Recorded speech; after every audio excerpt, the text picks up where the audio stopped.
आज तक रेडियो सुनता है सारा जहां।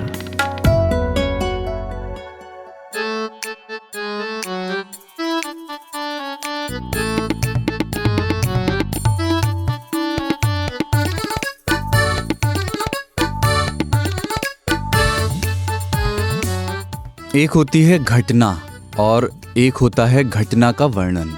वर्णन तो बाबा करते हैं, और पता है कि दफ्तर में जब मैं बाबा या ताऊ के पास जाता हूँ किसी भी काम से, तो आप यकीन नहीं करेंगे कि दफ्तरीय वार्तालाप के बाद बात जिस दिशा में बह निकलती है वो कहीं से नहीं लगता कि वो तीन ताल का हिस्सा नहीं है। कभी कभी उसे भी रिकॉर्ड करने का मन करता है। और बाबा वैसे ही हैं जैसा इस देश में बाबाओं को होना चाहिए, ब्यूरो में जाने वाले और अतिरिक्त मित्रवत। ताऊ के साथ क्या है कि जैसे वो अपने सफ़ेद हेडफोन्स लगाए हुए अपने लैपटॉप में झांक रहे हों और आप जाएं और अचानक मिठाई की बात शुरू कर दें या खिला दें, या उनके पास डब्बा रखा हो तो उसमें से लेके खाने लगें, तो उस वक्त ताऊ के चेहरे पर जो बाल सुलभ मुस्कान आती है काश दुनिया के दूसरे ताऊ से देख पाते।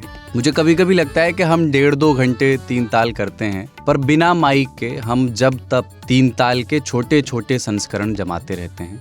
छोटी छोटी पुड़िया तीन ताल होता रहता है। और इसीलिए मैंने कहा कि एक होती है घटना और एक होता है घटना का वर्णन। तीन ताल वर्णन नहीं है, तीन ताल घटना है, जो माइक के सामने भी होती है और उसके पीछे भी होती रहती है। शुरू करते हैं आज तक रेडियो पर हमारे वीकली पॉडकास्ट तीन ताल का 61वां एपिसोड। जय हो, जय हो, जय हो, जय हो, जय हो।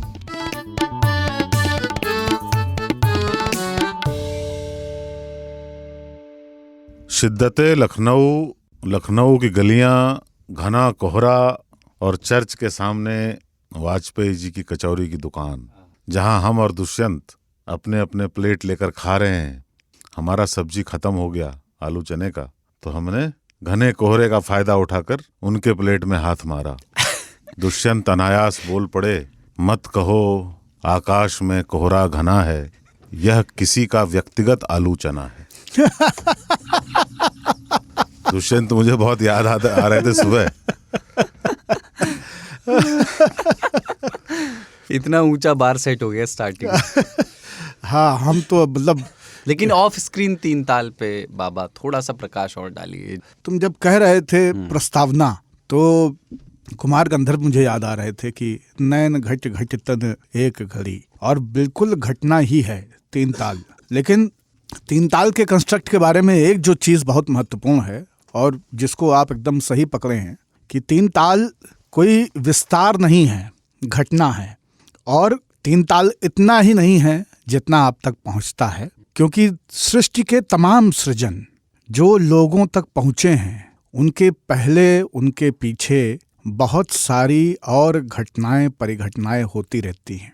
उन्हीं में से कुछ एक विस्तार तक पहुंचते हैं और फिर उनकी परिणति होती है उनकी रिकॉग्निशन के तौर पे, उनको पहचाना जाता है। जैसे पिकासो ने कितने चित्र बनाए होंगे, M.F. हुसैन ने कितने चित्र रंगे होंगे, कुमार गंधर्व ने कितने गीत, कितनी रियाज, कितना समय गले की खरद पे दिया होगा, कितने ही इमारतें लोग बनाते हैं, कितने ही पुष्प रोज खिलते हैं। राजप्रासाद में मुकुट तक या देवताओं के श्रृंगार तक, अभिषेक तक कुछ पुष्प पहुंचते हैं जिन्हें दुनिया देखती है, जिन्हें दुनिया देख करके उनकी प्रशंसा करती है। लेकिन इसका यह मतलब नहीं है कि उन पुष्प वल्लरियों में केवल वही पुष्प खिले जो देवताओं के सिर तक पहुंचे।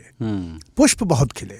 तीन ताल लगातार होता रहता है। हम 2 या 3 जब भी मिलते हैं, तीन ताल हो रहा होता है। जब हम नहीं मिल रहे होते हैं, अकेले होते हैं, तब भी नेपथ्य में तीन ताल चल रहा होता है। तीन ताल हमारे और आपकी तरह सतत है। बीच बीच में मानव अपनी प्रवृत्ति के चलते उसको बांध के, कांध के, मथ के एक कटोरा नेनुआ मक्खन लेके आ जाता है सामने। आज 61वां है शायद। एक और चीज़ कि अभी आज हम शुक्रवार को इसको रिकॉर्ड कर रहे हैं, और जिस वक्त ये तीन ताल का 61वां एपिसोड रिकॉर्ड हो रहा है, देश के पहले CDS जनरल बिपिन रावत को श्रद्धांजलि दी जा रही है। अंतिम प्रणाम, उनको अंतिम संस्कार की प्रक्रिया उनकी चल रही है, और उनके साथ कुल मिलाकर के जो 13 लोग थे सभी की। पिछले बेबाक बुधवार में हम लोग इसी पे बात कर रहे थे, बाबा आप नहीं आए थे, और बस एक सवाल को एड्रेस करके नहीं, ताना नहीं है ये कि आप नहीं आए। बस एक सवाल है जो उस समय भी मैं आपसे पूछना चाहता था और इस पे ताऊ से भी, उसके बाद अपन एजेंडा पे आएंगे। वो ये कि सैनिक जो है वो सरकार के अन्य सैलरीड एम्प्लॉयज़ से कैसे अलग होता है। मतलब इसको थोड़ा इस लिहाज से समझना चाहता हूँ। कुछ लोगों ने ट्वीट्स किए कि हर मौत दुखी करती है, पर सैनिक भी सरकार का एक सैलरीड एम्प्लॉई है, तो सैनिकों के निधन पर हम अधिक दुख क्यों व्यक्त करते हैं, अधिक दुखी क्यों होते हैं, क्यों ज़्यादा रिलेट करते हैं उस दुख से? एक जो उसके पीछे का तंतु है मस्तिष्क में हमारे, और वहीं पे सेना को कुछ मत कहो या सेना की शहादत, सेना के किसी व्यक्ति का, चाहे वो एक सिपाही हो मुठभेड़ में मारा गया या गोली चलाते हुआ बॉर्डर पे सुरक्षा करता हुआ, यहाँ तक कि दुर्घटना में, वो महत्वपूर्ण हो जाता है। और उसके पीछे कारण ये है कि जब आप किसी को शिक्षक नियुक्त करते हैं तो उससे ये नहीं कहते हैं कि देखो बच्चों को पढ़ाते हुए आपकी जान भी जा सकती है। जब किसी को आप चिकित्सक नियुक्त करते हैं तो कभी ये नहीं कहते हैं कि देखो लोगों का इलाज करते हुए आपकी जान भी जा सकती है। जब आप किसी को बैंक में नौकरी देते हैं तो ये नहीं होता है कि ये नौकरी करते हुए आपकी जान भी जा सकती है। जान जा सकती है कभी भी किसी की भी, लेकिन वो उनके काम का एक हिस्सा नहीं है। यदि मरना पड़े तो सैनिक को मरना पड़ेगा, जान देनी पड़ेगी, जान की बाजी पर खेलना पड़ेगा। ये जो एक एलिमेंट है, यही सेना के पूरी प्रतिस्थापना को बाकी सबसे अलग कर देती है। और इसी प्रतिस्थापना की वजह से कि आपने वर्ण किया है उस कार्य का जिसमें आपको नौकरी आपकी जान की बाजी लगाने गंवाने की दी जा रही है। ये जो सेना के पीछे का जो मंतव्य है, अभी तो युद्ध नहीं हो रहे हैं और ईश्वर न करे युद्ध हो, लेकिन युद्ध होते हैं तो आप देखते हैं कि किस तादाद में सैनिक जान गंवाते हैं। तो वो प्रोफेशन ही ऐसा है जिसमें कि आपको जान देने के लिए और जान लेने के लिए तैयार रहना है। बाकी किसी से नहीं कहा जा रहा है कि 12 सीनों में गोलियां उतार करके छलनी करके तुम, मतलब किसी की हत्या करने का काम किसी को न दिया जा रहा है। तो दोनों तरफ से है। अपनी जान देना भी एक बहुत कठिन निर्णय है, सामने किसी की जान लेना भी एक बहुत कठिन निर्णय है। इस वजह से सैनिक की जिंदगी ज्यादा महत्वपूर्ण लगने लगती है, हो जाती है हमारी सूझ समझ में और हमारे चीजों को देखने के तरीके में। एक वीडियो आया ताऊ, आपने देखा होगा, तमिलनाडु से, बड़ा भावुक करने वाला वो वीडियो है। गाड़ियां जा रही हैं जो शायद एम्बुलेंस हैं, जिसमें वो शव ले जाए जा रहे हैं, या शायद उस समय कोई जिंदा भी रहा हो, उतना स्पष्ट नहीं है वीडियो में। दोनों तरफ कतार लगा करके लोकल्स खड़े हैं और नारे लगा रहे हैं वो भावुक होकर के, भारत माता की जय और वीर वणक्कम वीर वणक्कम। देखा वो वीडियो आपने? मैंने देखा वो वीडियो, और उसको देख के मेरे मन में पहली बात यही आई कि इनमें से कई लोग होंगे जो दक्षिण भारत में हिंदी को थोपने के खिलाफ नारे लगाते होंगे, लेकिन ऐसे में एक ऐसा क्षण आता है कि वो हिंदी में नारे लगाने लगते हैं। यही हमको जोड़ती है, यही सूत्र है। जब हम उस वक्त में यह भुलाने को तैयार हैं कि हिंदी क्या है, तमिल क्या है। यहाँ पर 12 सैनिक और एक जनरल रावत की पत्नी, उनकी मृत्यु हुई। उनको अंतिम विदाई देने के लिए लोग जब खड़े हुए तो उन्होंने फूल बरसाए, वीर वणक्कम बोला और भारत माता की जय भी बोला।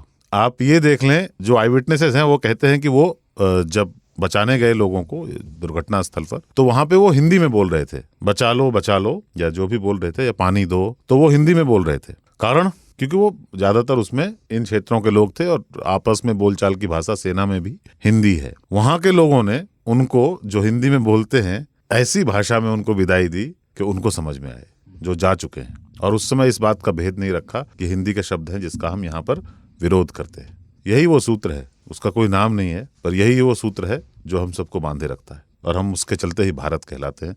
अदरवाइज ये जवाब है उस लाइन का कि कुछ बात है कि हस्ती मिटती नहीं हमारी। बाकी तो हस्ती में इतनी लड़ाइयाँ हैं, इतने कंट्राडिक्शन हैं, इतने मतभेद हैं, इतने मनभेद हैं, लेकिन इन सब के ऊपर में जो ताऊ कह रहे हैं कि यही एक धागा है जो बाहर से लपेट दिया गया है और इसे एक संकुल घोषित कर दिया गया है। हमें वो दिखता नहीं है, पर जरूरत पड़ने पे हमने ये देखा है कि वो दिख जाता है। जरूरत के मौकों पे दिखता है। मतभेद बहुत दिखते हैं, डिफरेंसेस बहुत दिखते हैं, सिमिलैरिटीज हमारी जो हैं देश में वो बहुत कम दिखती हैं। हम कितने सिमिलर हैं एक दूसरे से। मुझे लगता है कि ये बहुत अच्छी चीज है कि हमेशा वो नहीं दिखता है और केवल जरूरत पे दिखता है, क्योंकि मतभेद होने से और असहमतियां होने से जो अंतर संघर्ष है सभ्यताओं का, समाजों का, वो मजबूत रहता है। हाँ, वो एक क्योंकि प्रक्रिया जैसे ही चलती एक रहती सूत्र है हो course जाएगा correction की। तो हमेशा अगर एक सूत्र में आप रहेंगे ना तो आप बहुत मोनोटोनस सोसाइटी हो जाएंगे। एक जैसा समाज, एक जैसी सोच, एक जैसा रंग, एक जैसे कपड़े, एक जैसे पर्व। हमको अमेरिका होने से अगर कोई एक चीज बचा लेती है तो वो ये है। नहीं, पर वो सिमिलैरिटीज में बहुत सारे सिमिलैरिटीज हैं इस देश में, जो डिफरेंसेस के बारे में लोग बात करते ही हैं। सिमिलैरिटीज जो है उसके बारे में मैं चाहता हूँ वो सिमिलैरिटीज नहीं रहे। जैसे हमारा दोगलापन वो बहुत सिमिलर है, चाहे वो नॉर्थ ईस्ट का आदमी हो, नॉर्थ वेस्ट का आदमी हो। बेईमानी कि मतलब कहीं पे 50 ग्राम किसी को कम तौल के देना है तो उसके लिए जो है वो बराबर हिसाब है, जम्मू कश्मीर के व्यापारी भी और तमिलनाडु के व्यापारी भी। तो सिमिलैरिटीज अगर गिनने लगे हमारे यहाँ बहुत हैं, जिसमें कि महिलाओं का उत्पीड़न, रोज खबरें यहाँ वहां से आ रहे हैं, सेक्सुअल हैरेसमेंट के केसेस, स्कूलों में अध्यापकों द्वारा बच्चियों के साथ किया गया दुर्व्यवहार। अब वो बात नहीं रही कि ये खबर आई है तो वहां की होगी, हर जगह से वैसी खबरें आती है। लानत भेजो इन सिमिलैरिटीज पे।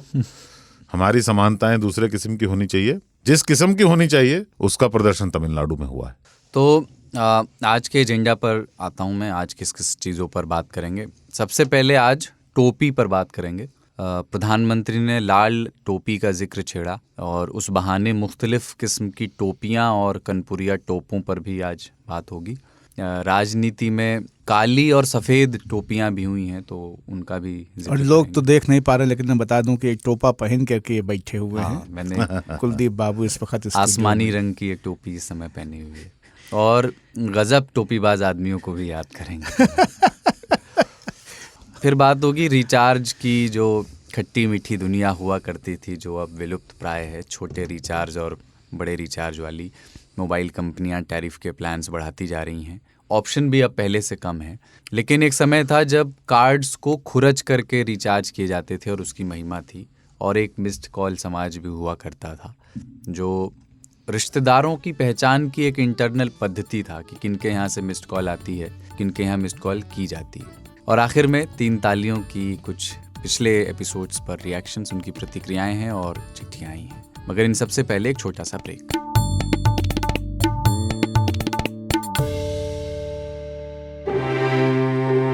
भाषा के ग्रामर से मिले कब, क्यों, कैसे, कहाँ, किसने, ये ऐसे शब्द हैं जो सेंटेंस में जुड़ जाएं तो उसे सवाल बना देते हैं। और सवालों के बारे में आइंस्टीन ने कहा था, the important thing my friend is not to stop questioning. At the stroke of the midnight hour, when the world sleeps, I'm going to make him an offer he can't refuse. सत्ता का खेल तो चलेगा, सरकारें आएंगी जाएंगी, मगर मेरे कमरे में किताबों के सिवा कुछ भी नहीं।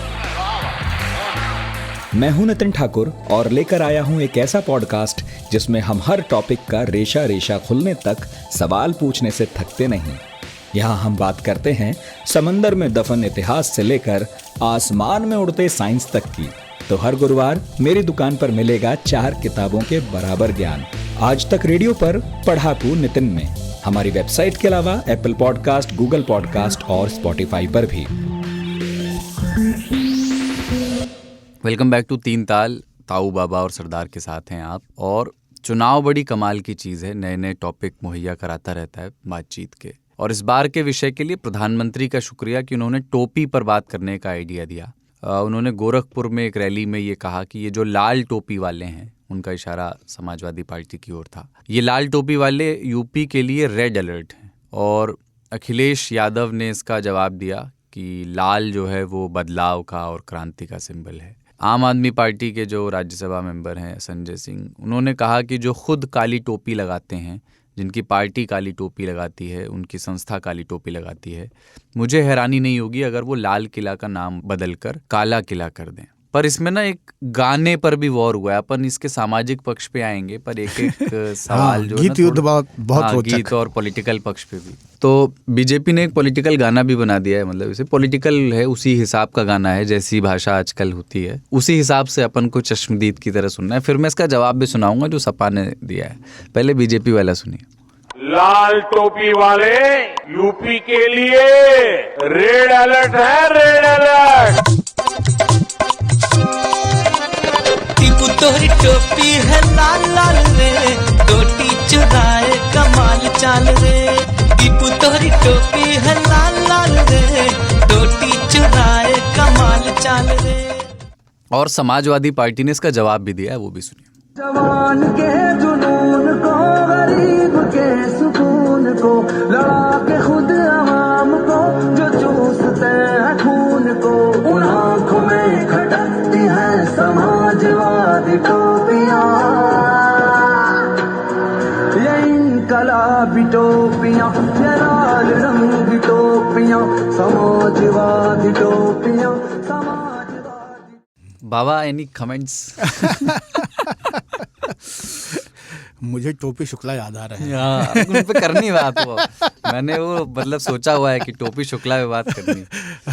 लेकिन इसमें टोपी से पहले गीत पे टिप्पणी, हाँ, है ना। तो इसमें एक चीज समझ में आ रही है कि ये बड़े सिनेमाई तरीके से और इनकलाबी सी धुन बॉलीवुडिया उठा करके समाजवादी पार्टी ने ये गीत बनाया। लगता है कि किसी फिल्म का गाना है। मतलब उरी उरी में भी अगर लाल बैच लगा के कोई बैलेट लगा के जा रहा होता तो ये चल जाती। तो उस तरह से है। जबकि बीजेपी का गीत लगता है कि बहुत ही पूर्वांचली नकल, एप्रोप्रिएशन पुरानी धुन के ऊपर। संगीत का चुनाव में भी बहुत फर्क है ना। तो ये एक बहुत मशहूर गाना है। हाँ, हाँ, गोरी तोरी चुनरी बा लाल लाल, हाँ, एक बच्चे का गाया हुआ, हाँ, बहुत पुराना। तो ताऊ उसको अक्सरिया सुनते पाए गए हैं। तो हमरो दुकानदारिया चले तो हाँ, यही लाइन में कहना चाह रहा था। लोगन जो लोगन तो वो जो ये मतलब इसमें आप देखिए कि कहीं से भी कुछ नया नहीं कर पा रहे हैं। और यही समस्या भारतीय जनता पार्टी की पूरी राजनीति में इस वक्त है। कुछ नया नहीं ला पा रहे हैं। जिस ढर्रे पे जिन शब्दों नारों के साथ में वो राजनीति करते आए हैं वही सब चल रहा है। जिन्ना मिन्ना भी वापस निकल के आ गया है। अब ये टोपी की नई लड़ाई है। और ये गाना देखिए, नया तो अपोजिशन वाले लाएं, सत्ता वाले नया नहीं लाते। इस गाने के उसमें एक जो चीज कमाल की है कि ये गाना, जैसे ताऊ अभी बता रहे थे कि गोरी तोरी चुनरी बा लाल लाल हो, है ना।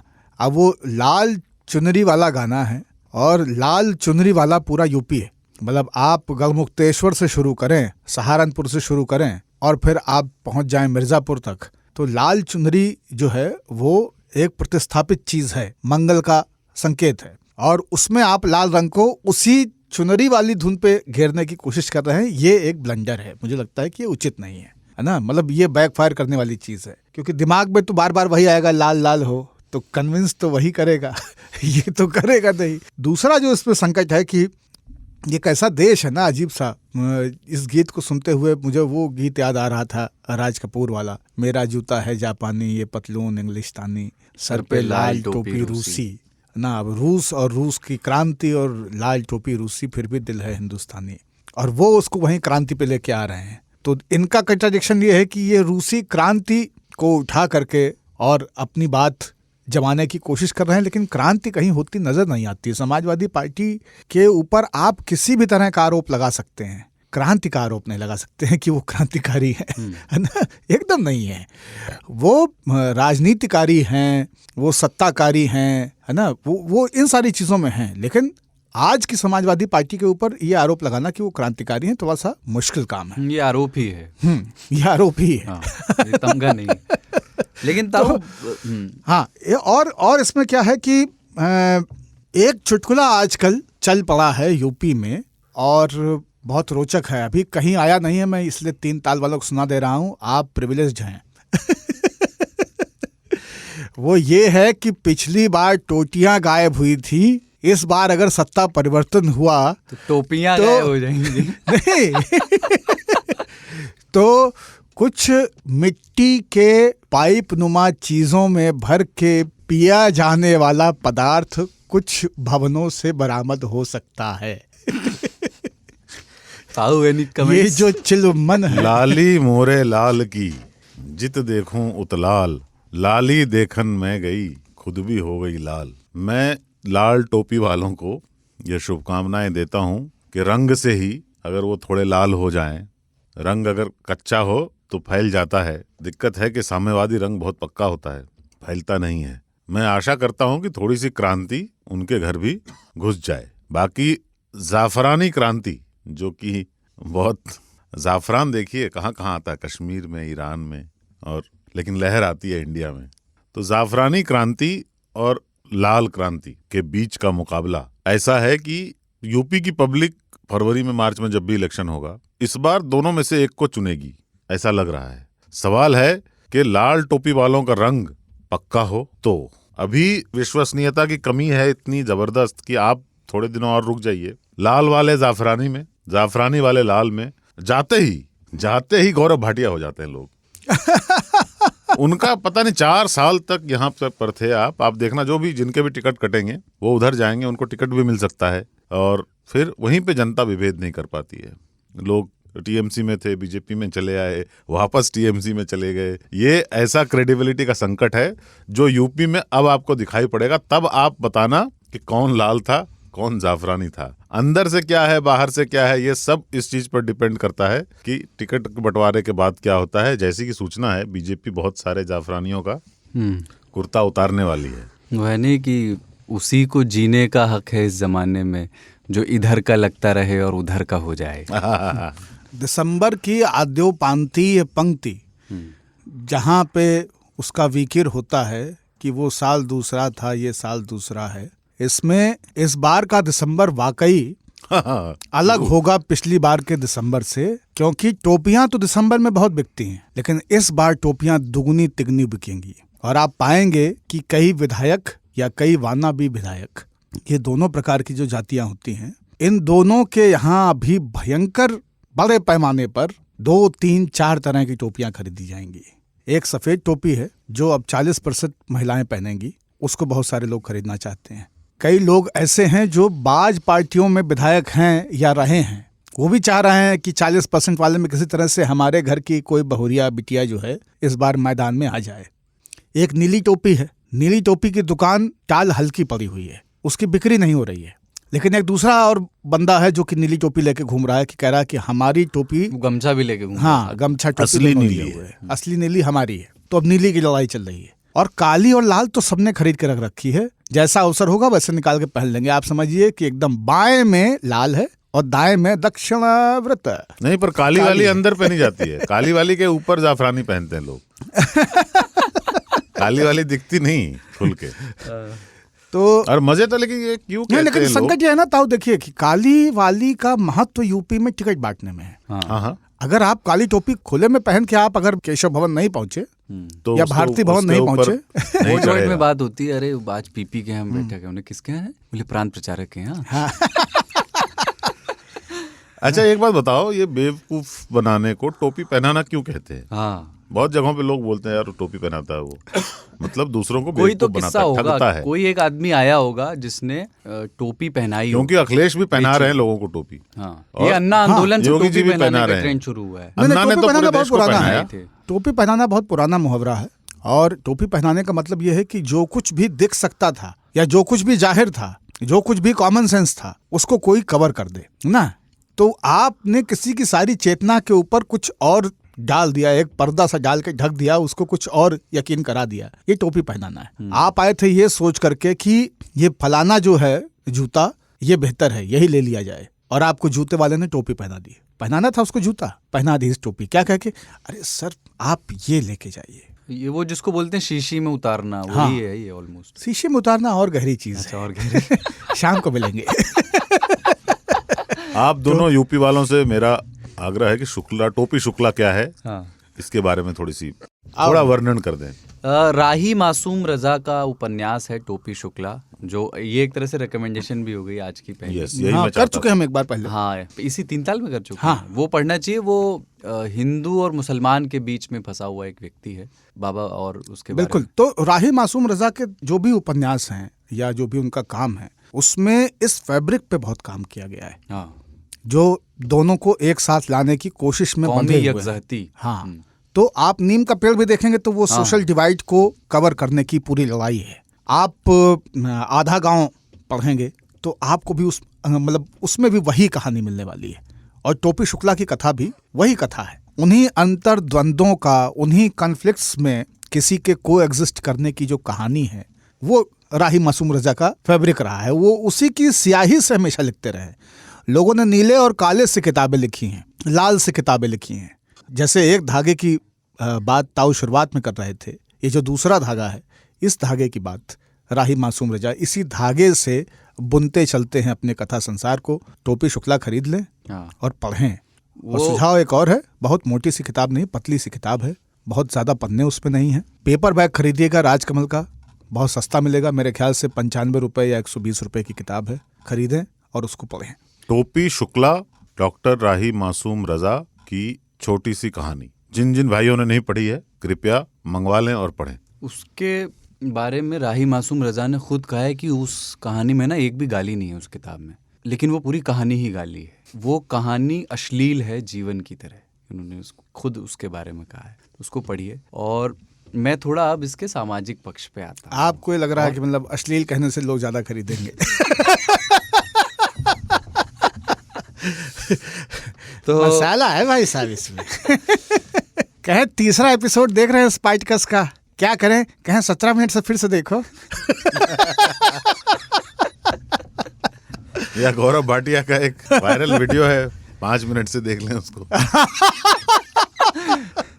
नेशनल एंथम वाला ना। हाँ।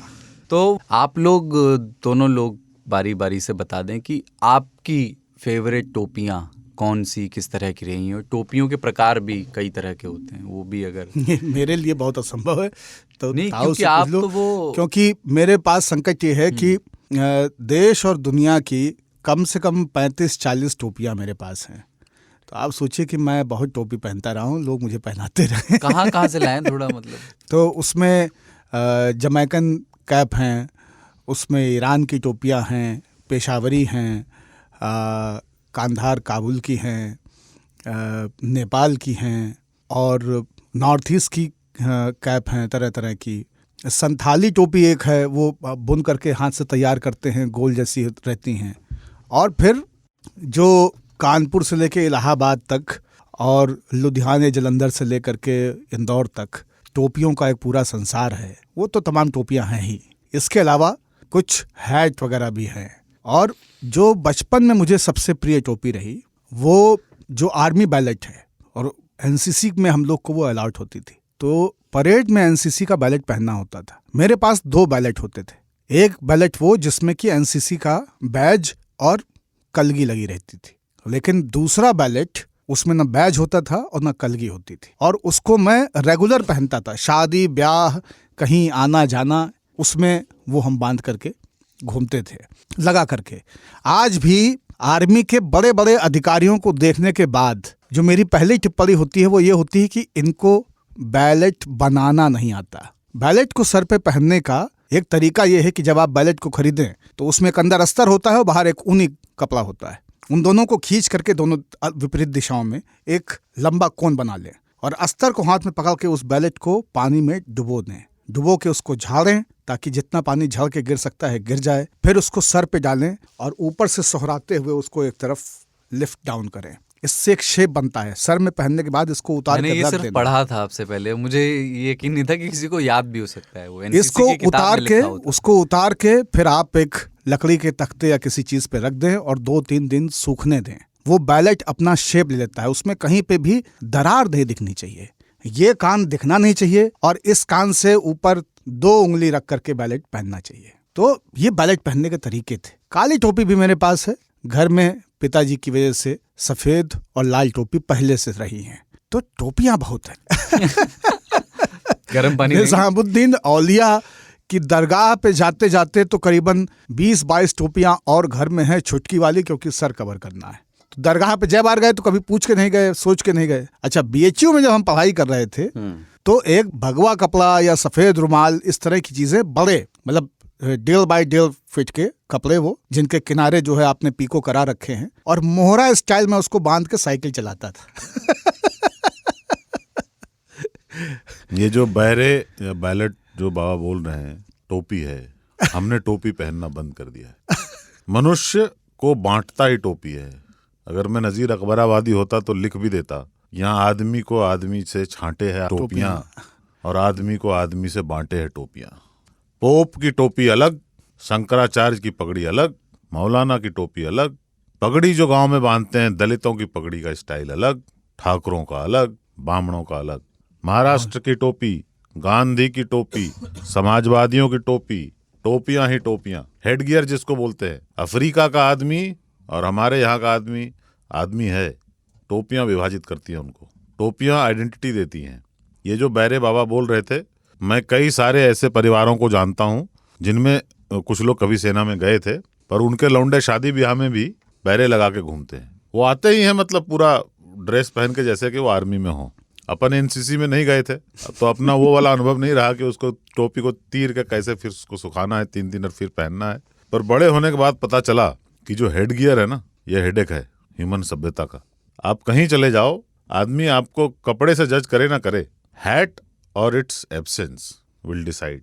किसी ब्रिटिश रॉयल्टी के फ्यूनरल में जाना, मतलब उनकी तस्वीरें देखना जो अक्सर देखने को मिल जाती हैं। वहाँ पे जो पोलो के गेम होते हैं और रेसिंग होती है, उसमें जो संभ्रांत महिलाएं विचित्र विचित्र के चिड़ियों के घोंसले जैसे टोपियां पहन कर आती हैं, वो सब निर्धारित करता है कि किसकी समाज में क्या प्रतिष्ठा है, औकात किसके कैसे हैं। गांधी जी ने एक टोपी दी थी हमको, जो महाराष्ट्र की टोपी है किसानों की। वो टोपी हमको गांधी जी ने दी और नेताओं ने पहना और इस मुल्क को पहना दिया। गांधी जी खुद नहीं पहनी। हाँ और उसके बाद से इतनी तरह की टोपियां आई हैं कि मैं जो पहनते हैं, इनकी दी हुई टोपियां बाबा की तरह संग्रहित की हुई नहीं। बाबा ने एक कल्चरल एस्पेक्ट से उसको देखा है, मैं उसको पॉलिटिकल एस्पेक्ट से देखता हूं, तो मैं इनकार करता हूं इस टोपी से, इंक्लूडिंग गांधी जी की टोपी से।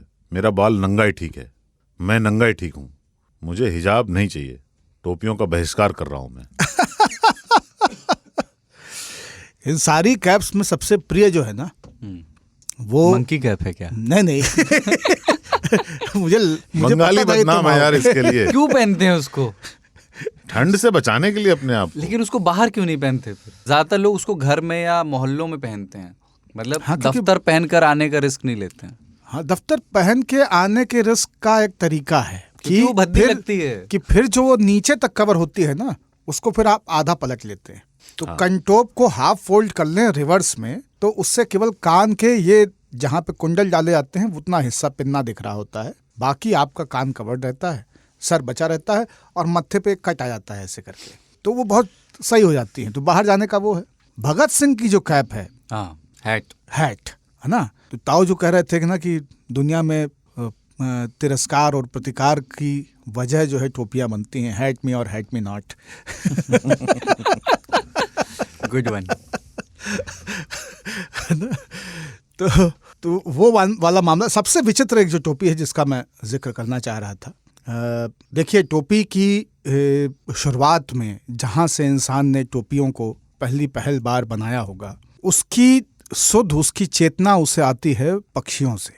और आप ये पाएंगे कि तमाम ऐसे पक्षी हैं जिनको कि सर पे कुछ इस तरह का डेकोरेशंस हैं जिससे लगता है कि वो कोई हैट पहने हुए। बुलबुल का सर, उल्लू का सर, मोर का सर, मोदी जी का देख लीजिए आप। हाँ, जो इतने कलरफुल टोपी वो पहनते हैं, जहाँ जाते हैं वहाँ की संस्कृति में घुल मिल जाते हैं। नागालैंड में होते तो सींग उगा लेते हैं। तो ये जो है, लेकिन इन सब के बीच में जो एक विचित्रतम टोपी है ना, वो भाई साहब इजराइल की है। हाँ, दुनिया की सबसे छोटी टोपी। वो स्थिर कैसे रहती है? मैं उसको देखता हूँ जब, तो मुझे लगता है कि ऐसे करने पे गिर क्यों नहीं जाती? अरे इसीलिए मुसलमानों ने उसको बड़ा कर लिया। वो स्कल कैप है जो सिर्फ स्कल को ढकने के लिए है। और मुसलमानों ने जब इनका धर्म आया, उन्होंने कहा ये बहुत अनस्टेबल है, इसमें पिन विन लगाना पड़ता है, इससे बढ़िया है कि आप प्रॉपर टाइप का स्कल कैप पहनो। गेटिस या पिन वाला सिस्टम है। हाँ। गेटिस वाला सिस्टम है कि उसमें बीच में वो पकड़ लेता है। हाँ। और हर जगह रही लगता है ऐसे ना। भगवान को देखो, कहते हैं हमको बनाया उसने, भगवान ने हमको बनाया, अल्लाह ने, जो यहूदियों के देवता हैं या जो गॉड हैं या जो ईश्वर हैं, उन्होंने हमको बनाया, मगर उनको हमारा चंडू देखना पसंद नहीं है। बनाया क्यों? हाँ, रुमाल रख लो बेटा, कुछ शुभ काम कर रहे हो माथे पे रुमाल रख लो, कुछ कपड़ा बांध लो। क्यों यार? उनको सब कुछ पसंद है पर आपका चंडू पसंद नहीं है। क्या है ये? एक टोपी और है जो थोड़ी नई टोपी है, जो अभी मेरे इसमें भी है, जो मैंने पहना हुआ है, जिसको हुडी कहते हैं। हाँ। ये टोपी लेकिन ठीक रहती है, ये सुविधा के हिसाब से है, कस्टमाइज आप कर सकते हो समय के हिसाब से। जब आपको ज़रूरत है आपने लगा ली ऊपर, और जब नहीं है तो हटा ली, तो ये वाली ठीक है। एक कुछ ऐसे लोग जिनकी टोपियाँ मशहूर रहीं, जैसे कि देवानंद, है ना, वो है ना, कहा ही गया जाता है कि देवानंद वाली टोपी ले आओ।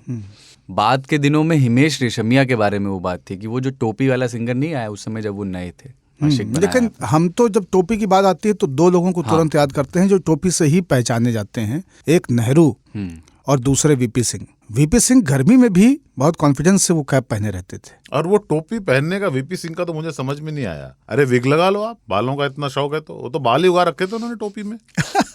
और वो आदमी सही बोल रहे हैं, गर्मियों में भी वो टोपी कश्मीर में, या टर्किश टोपी है ना वो, टर्किश ओरिजिन का टोपी है जो कि मध्य एशिया से आया, जहां बर्फ ही बर्फ होती है जून में भी। ये आदमी, तभी तो उसकी वो हालत हो गई बाद में। आप अपने सर को इतना गर्म रखोगे, ये टेम्परेचर, वो टोपी बाबा कश्मीर के पॉलिटिशियन पहनते हैं। और जिन पॉलिटिशियंस को ये दिखाना होता है कि वो जो मेजर अल्पसंख्यक समुदाय जो मतलब मुसलमानों के साथ हैं, वो उस टोपी को धारण करते हैं। उस टोपी को मुसलमान लीडर जब मुसलमान होना चाहते हैं, जैसे मुख्तार अब्बास नकवी, सामान्य स्थिति में सामान्य होते हैं, पगड़ी भी पहन लेते हैं, लेकिन जब वह किसी माइनॉरिटी विशेष के कार्यक्रम में होते हैं तो देखेंगे आप वो टोपी लगा लेंगे। हाँ, उसके अंदर हालांकि काली टोपी पहनते हैं लेकिन ऊपर से तो वही पहनते हैं। हाँ, पॉलिटिकल इस्तेमाल वीपी सिंह ने भी टोपी का किया था। मैं उनकी टोपी को नहीं मानता कि वो नेचुरल टोपी थी। राजा और मांडा के राजा थे ना, आपको यार राजा की टोपी तो लगती नहीं थी। वो किसी भी हिसाब से भारत के लिए टोपी नहीं बनी है वो, मतलब कश्मीर को छोड़ दें तो। हालांकि वीपी सिंह की कुछ तस्वीरें हमने देखी हैं जिसमें वो साफा वगैरह पहनते रहे हैं। नेहरू टोपी भी लगाई हुई फोटो देखी मैंने तो जब तक कांग्रेस में रहे तब तक। तो एक टोपी का और जिक्र बहुत ज़रूरी है क्योंकि वो टोपी मुझे बहुत पसंद है, और वो टोपी है नवाब वाजिद अली शाह की टोपी। वो तो ऊपर को लंबी होती थी ना, है ना? लंबी वाली थी, लखनऊआ टोपी, और उसमें कीप नहीं होती है, ना आगे ना पीछे, कोना नहीं होगा। तो गांधी टोपी में कोने खत्म कर दीजिए आप और बीच से सिलाई कर दीजिए तो वो जाएगी हल्की जरीदार। और वो क्या होता था कि एक तरह का मैच हो, 3 पीस होता था, अचकन पजामा। ये फरीद अय्याज भी पहनते थे ना, फरीद अय्याज के अब्बा मुंशी रज़ाउद्दीन उस टोपी में ही आपको दिखेंगे जहां भी दिखेंगे। हालांकि मुंशी रज़ाउद्दीन की एक आध पोर्ट्रेट ऐसी है जिसमें वो वीपी सिंह कैप में है, मुफ्ती वाली। टोपी जो सिंध की होती है जिसमें मेहराब बना होता है, हाँ, पूरे मेहराब नमाज से भी बन जाता है उनका। और वो सिंध की टोपी की खासियत ये है कि वो लगता है कि मतलब ज्ञान आओ मेरे मस्तिष्क में घुस जाओ टाइप का दरवाजा है ये, पर ये नहीं देखते कि दरवाजा बंद है। एक टोपी सुभाष चंद्र बोस की, हाँ, वो भी मुझे उन पर बड़ी भक्ति थी वो, मतलब। और वैसी खाकी टोपी उस तरह से किसी और पर भक्ति, मतलब मुझे याद नहीं कि कोई और मुझे याद आता हो।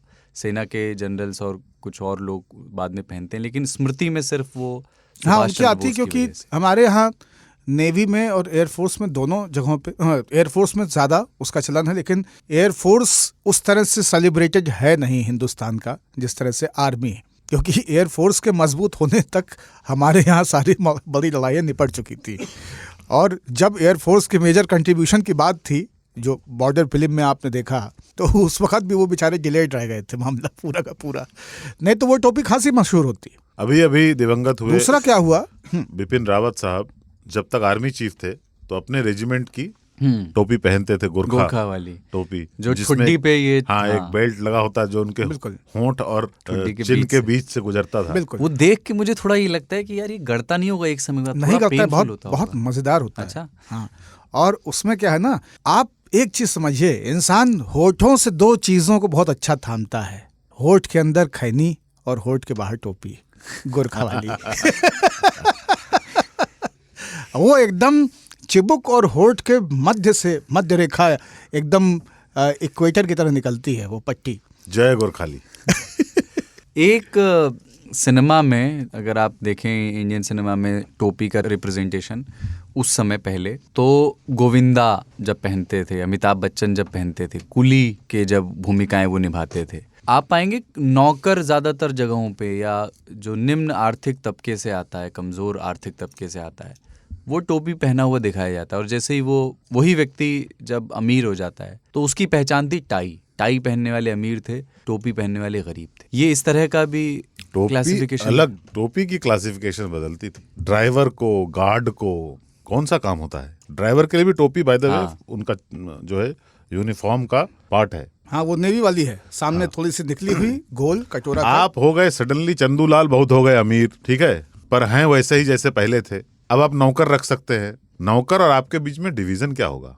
कोई घर में आया, जैसे याद है आपको फिल्म गोलमाल में, एक दूसरा अमोल पालेकर जब उत्पल दत्त के यहाँ जाता है और वो काट रहे होते हैं घास या फूल को, कुछ कह रहे होते हैं, तो आते ही वो कहता है माली जा सेठ को बुला ला, है ना। सेठ का व्यवहार पैसे आ जाने से बदलता नहीं, वह सिर्फ बदलता है क्या? नौकर टोपी पहना होगा। हम नहीं पहने होंगे, काहे कि हम मालिक हैं, हम कुछ भी कर सकते हैं, मेरे ऊपर डिसिप्लिन नहीं आ सकती, उस पर आएगी। ये खेल दरअसल टोपी का नहीं है, खेल यूनिफॉर्म का है। यस, जो जिसको आपने मातहत रखा है, आप चाहते हैं कि वो यूनिफॉर्म में हो, और यूनिफॉर्म की शुरुआत ये है ना कि उसको यूनिफॉर्म रखना पड़ेगा ना। केवल कमीज पहनने से यूनिफॉर्म नहीं होगा। तो हवाई चप्पल पहन के भी आप नहीं रह सकते, जूता पहनना है आपको। बोस साहब की टोपी के साथ में जो अनादर हुआ ना, वो ये हुआ कि होमगार्ड की टोपी वही टोपी है तमाम जगहों पे आप पाएंगे कि बैरा संतरी वाली टोपी भी वही है, पुलिस की टोपी वही है, पुलिस की जो टोपी है वो वही है। और पुलिस क्योंकि एक प्रतिष्ठित व्यवसाय नहीं है, प्रभावशाली जरूर है, इसलिए भी ऐसा हुआ कि वो टोपी पॉपुलर नहीं हुई। लोग पुलिस की टोपी के हिसाब से उसमें पसंद नापसंद नहीं तय करना चाहते हैं। तो आपको सेना की टोपी, पोलो की टोपी, गोल्फ की टोपी, ये टोपी वो टोपी, है ना, मुसलमान की टोपी, अक़लियत की टोपी, है ना, काली टोपी, ये सारी टोपियाँ मिल जाएंगी। लेकिन पुलिस की टोपी को अंगीकृत नहीं किया गया। पुलिस की टोपी को जब रगड़ा लगा तो उसमें बोस की टोपी भी खो गई। एक वो है ना, आनंद बख्शी ने लिखा है शायद, तिरछी टोपी वाले। जफर कमाली ने चंद शेर कहे हैं, उसका कुछ बहुत रेलेवेंस नहीं है, बस उसमें टोपी का जिक्र है तो मैं पढ़ता हूँ उसको। इश्क जब से हो गया एक लखनवी खातून से, क्या बात, दिल की बातें रोज ही करता हूँ टेलीफोन से। जो गलाजत दिल में है वो दूर होगी किस तरह, गंदगी तो जिस्म की धोते हो तुम साबुन से। क्या बात। और शेरवानी और टोपी जाएं चूल्हे भाड़ में, अब तो रग़बत है मुझे बस कोट से पतलून से। बहुत सही, बहुत सही। शेरवानी के साथ एक पुराना शगल ये रहा है कि अव्वल जो अली गलिया शेरवानी जिसे आप आजकल कहते हैं, या बंद गले की शेरवानी, बगैर काम वाली शेरवानी के कपड़े से हमेशा टोपियां सिलवाई जाती थी। तो शेरवानी के लिए जब कपड़ा आप देते थे दर्जी को और वो शेरवानी नाप के उसकी कटिंग वगैरह शुरू करता था, तो बचे कपड़े में वो आपके सर के कटोरे का नाप भी लेता था फीता रख के, और उसी कपड़े से गोल गोल लगा के, हाँ, गोल लगा करके कि घेरा कितना है।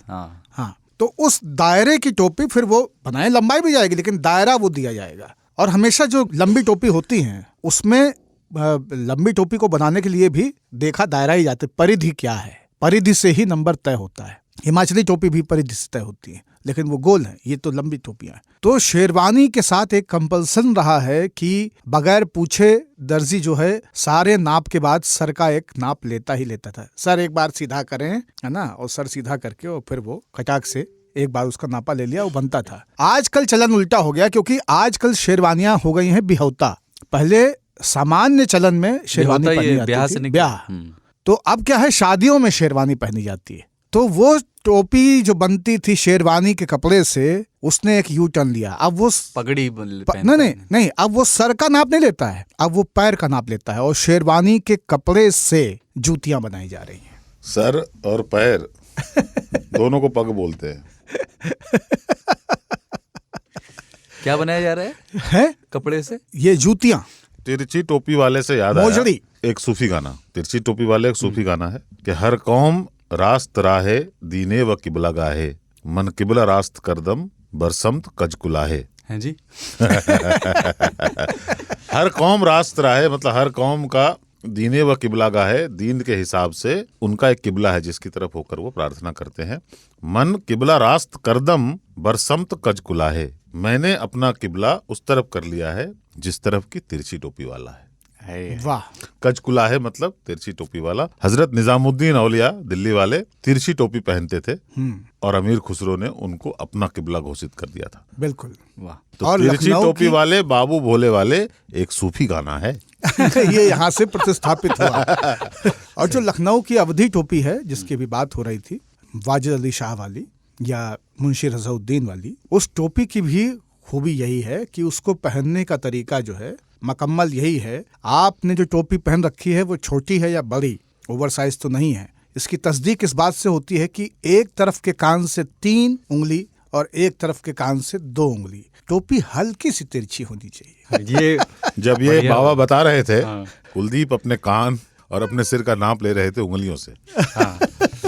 ये जब हम वीडियो में रिकॉर्ड करेंगे ना 3 ताल, तो ये सब दिखेगा आपको। माशाल्लाह। अभी एक छोटा सा ब्रेक, फिर खुरच कर किए जाने वाले रिचार्ज के दौर की यादें।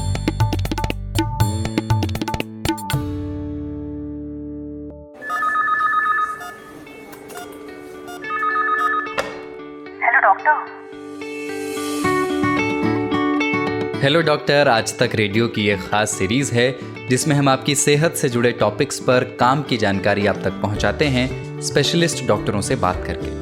यानी अलग अलग बीमारियों पर मशहूर डॉक्टरों का ज्ञान, उनकी सलाह घर बैठे आप तक पहुंचती है हर मंगलवार सुबह आज तक रेडियो पर। सांसों की ज़रूरत है जैसे ज़िंदगी के लिए, बस एक रिचार्ज चाहिए कॉलिंग के लिए। वेलकम बैक टू 3 ताल। और अपन अब मोबाइल रिचार्ज की विलुप्त होती दुनिया पे बात करेंगे। रिचार्ज में पहले ना बहुत लोकतांत्रिक था मामला, बहुत ऑप्शंस थे। 7 रुपए का भी आता था, मतलब 10 रुपए का आता था, 7 रुपए उसमें मिलते थे, 20 का आता था, 18 रुपए मिलते थे। 70-90 वाले बहुत लोग थे, 999 वाले भी तब लोग होते थे जो एक साथ एक करा लेते थे, यथा भक्ति तथा शक्ति। लेकिन कुछ एक साल से ना ऑप्शंस कम हो गए हैं, बहुत ज़्यादा कस्टमाइजेशन नहीं है। कंपनियों ने टैरिफ तय कर दिए हैं और आपको आउटगोइंग इनकमिंग बनाए रखनी है, तो वो 150 रुपये 199 रुपये कम से कम आपको देने ही है। हाल ही में तीनों टेलीकॉम कंपनियों ने, जियो, एयरटेल और वोडाफोन आइडिया, टैरिफ के दाम बढ़ा भी दिए उन्होंने।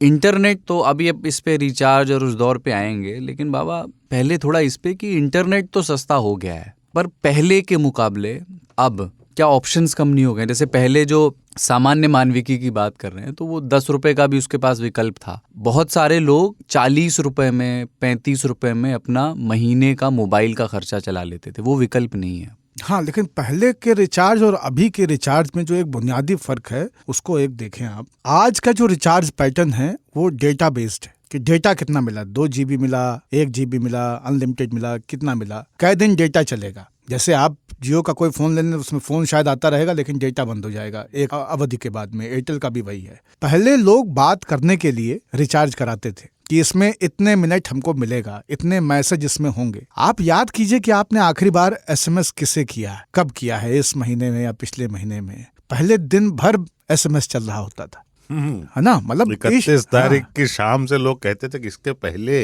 कि नेटवर्क जाम हो जाए, मैं हैप्पी न्यू ईयर। हाँ, और न्यू ईयर की शाम हो जाए, न जाने जिंदगी की किस घड़ी में शाम हो जाए।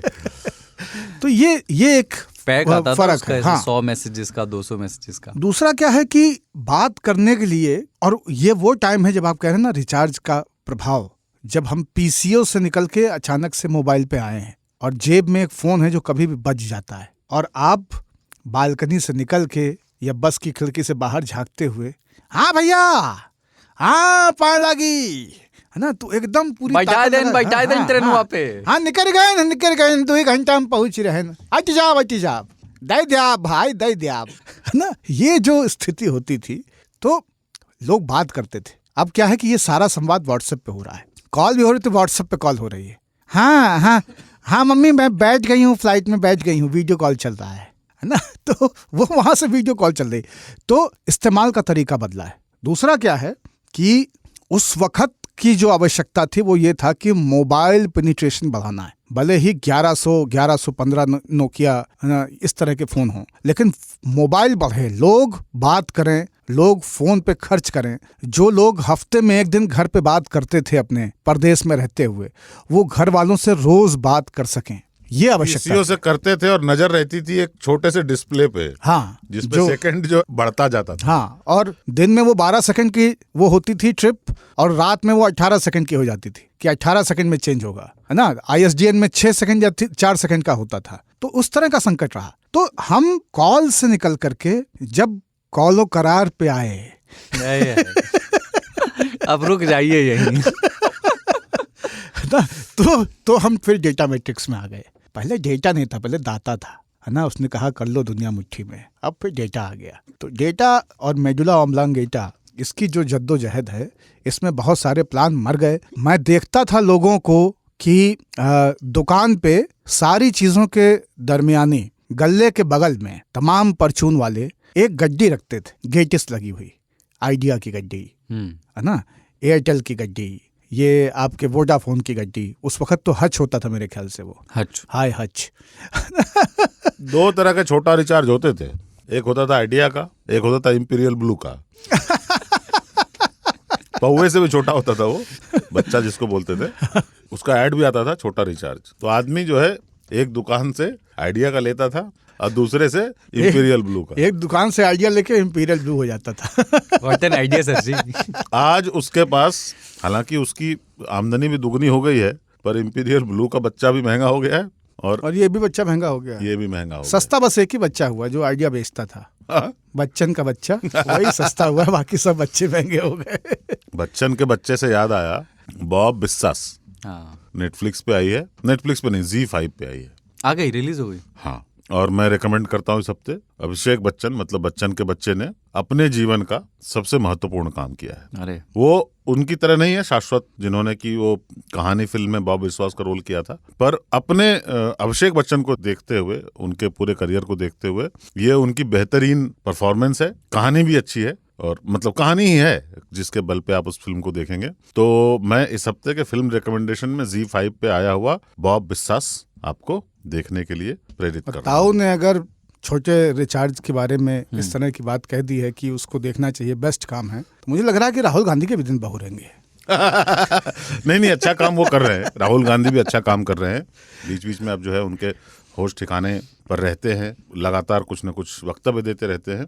कुछ आप आसपास के लोग अगर हट जाएं तो ठीक ठाक काम करे, वो आदमी अच्छा है। मुझे अभिषेक बच्चन पर ये हमेशा लगता था कि यार वो बंदा ठीक है, पर उसके शैडो में जो हमेशा, हाँ, एक तो हमेशा हम ये सोचते हैं अमिताभ बच्चन का बेटा तो वैसा ही हो, संभव नहीं है। पर इस फिल्म में उन्होंने, उसमें चित्रांगदा सिंह उन्होंने वापस आ गई। हाँ, अब देखेंगे। आप जरूर देखिएगा, अच्छी फिल्म है। जिन्होंने कहानी बनाई थी सुजय घोष, उनकी बेटी ने बनाई ये फिल्म। इनकी मुझे जो आखिरी और शायद एकमात्र फिल्म जो अच्छी लगी थी वो थी गुरु। गुरु याद है आप लोगों को? हाँ, अच्छे से याद है। गुरु इसलिए नहीं भूल सकते, मतलब इसलिए तो भूल जाना चाहिए कि अभिषेक बच्चन और ऐश्वर्या राय ने उसमें काम किया है, लेकिन इसलिए नहीं भूल सकते क्योंकि A.R. रहमान का संगीत है और मणि रत्नम ने उसे बनाया है। और उनके साथ अब एक बहुत बुरा हुआ ना, इस अभी के हाल के सालों में क्या हुआ, जैसे ब्रीथ बनाई उन्होंने, पर उसके पहले माधवन बना चुके थे, तो आदमी इमीडिएटली कंपैरिजन करने लगा। फिर उन्होंने स्टॉक मार्केट वाली वो फिल्म बनाई, पर प्रतीक गांधी ने इतना जबरदस्त काम कर दिया था कि लोग फिर आ गए कि यार उसकी तुलना करने लगे। इसमें वो सब नहीं है। बॉब बिस्वास का कैरेक्टर, मुझे जब ये घोषणा हुई थी कि बॉब बिस्वास पर एक फिल्म बनेगी, उस बंदे पे याद है, अगर आपको कहानी आपने देखी है तो वो लोगों को कहता है नमस्कार 1 मिनट, और गोली मार देता है। तो वो अद्भुत सा कैरेक्टर था वो।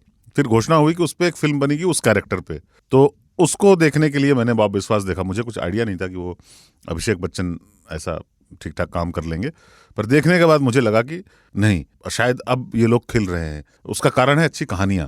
मैं अभिषेक बच्चन को क्रेडिट नहीं देता, डायरेक्टर अच्छी हैं, और कहानी जब अच्छी होती है ना तो कभी कभी कलाकार खिल जाते हैं। अब उनको ऐसी धूम 3 में लगा दोगे तो क्या करेंगे वो। अच्छा, कुछ दृश्य हैं बहुत सुंदर।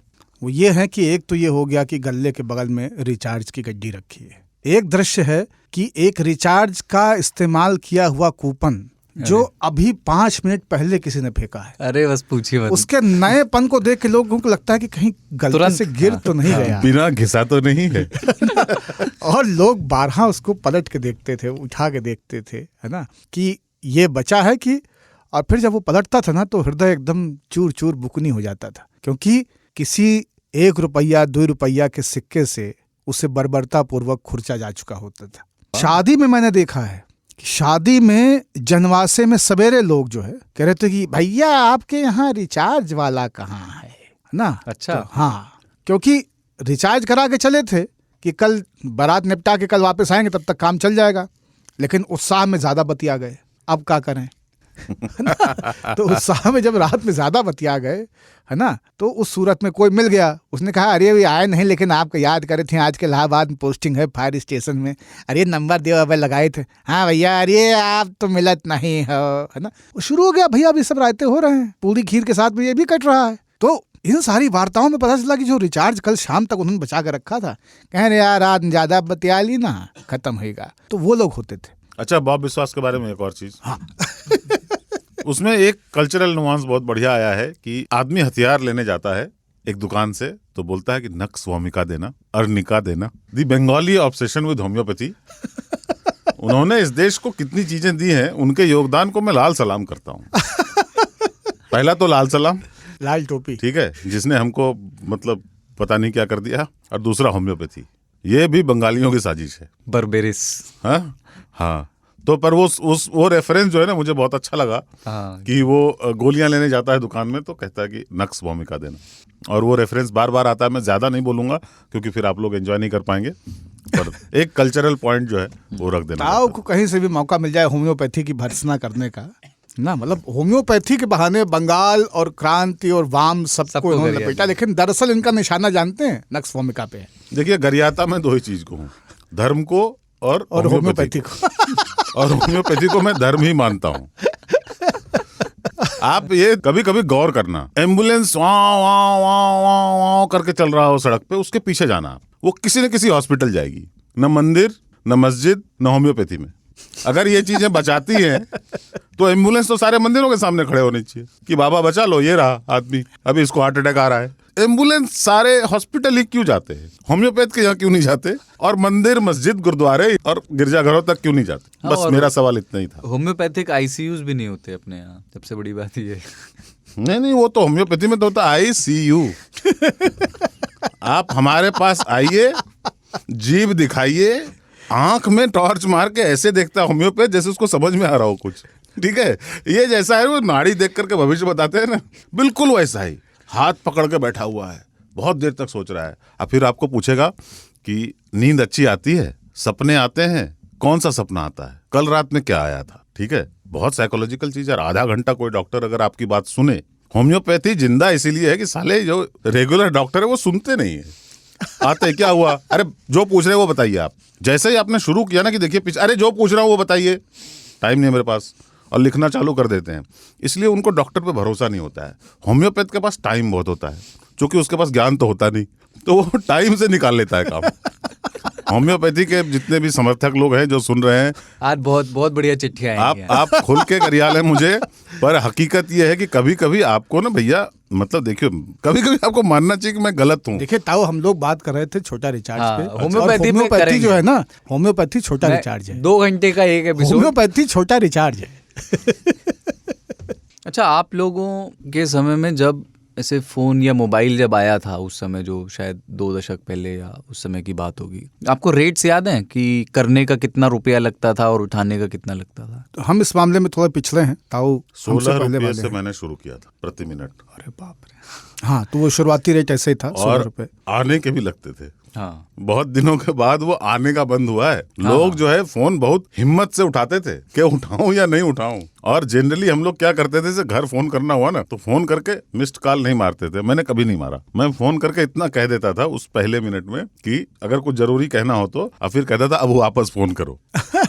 लैंडलाइन से कहा कि मेरा 8 रुपए प्रति मिनट कटेगा, अभी 16 कट रहा है। नहीं, हमने ये शुरुआत में तय किया था कि हम मोबाइल का इस्तेमाल नहीं करेंगे बहुत समय तक। और बनारस में पढ़ाई करते हुए जब मोबाइल लोगों के पास थे, हमारे कुछ सहपाठियों के पास थे, मोटोरोला का तब वो फोल्ड वाला फोन आता था, और पेजर भी कुछ लोग रखते थे उन दिनों।